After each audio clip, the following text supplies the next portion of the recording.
Sweety madam সোফার উপরে বসে মোবাইল চাপাচাপি করছে। এর মাঝে কাজের ছেলে ইকবাল এসে এক গ্লাস পানি নিয়ে ম্যাডামের পাশে দাঁড়ালো। সুইটি ম্যাডামের দিকে তাকাতেই ইকবালের চোখ পড়ল সুইটি ম্যাডামের বুকের উপর। সুইটি ম্যাডামের বুক থেকে কাপড় সরে গিয়েছে। ইকবালের চোখ যেন সুইটি ম্যাডামের বুকের দিক থেকে সরছে না। সুইটি ম্যাডাম হঠাৎ ইকবালের দিকে তাকাতেই দেখতে পেল ইকবাল সুইটি ম্যাডামের বুকের দিকে তাকিয়ে আছে।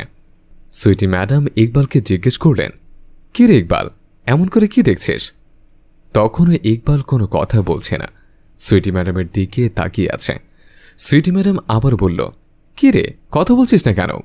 এবার ইকবাল একটু থতমত খেয়ে বললেন, ম্যাডাম এই নেন পানি, আপনি পানি খেতে চেয়েছিলেন। জবাবে সুইটি ম্যাডাম বললেন, এমন করে কি দেখছিলে? তুমি কি মনে করো আমি কিছুই বলছি না? তুমি যে আমাকে প্রতিদিন লুকিয়ে লুকিয়ে দেখো, আমি কিন্তু সবই জানি। কি কিছু পেতে মনে চায়? জবাবে ইকবাল বললেন, ম্যাডাম মন চাইলেই কি আর পাওয়া যাবে? চাইলে তো আপনি দিবেন না। এই নিন পানি। সুইটি ম্যাডাম পানির গ্লাস ধরতেই সব পানি সুইটি ম্যাডামের বুকের উপরে পড়ে কাপড় ভিজে গেল। সুইটি ম্যাডাম এবার রেগে গিয়ে বললেন, তুমি দেখে শুনে কাজ করতে পারো না? দিলে তো আমার কাপড়টা নষ্ট করে। এই কথা বলেই সুইটি ম্যাডাম ওখান থেকে চলে গেলেন পোশাক চেঞ্জ করার জন্য।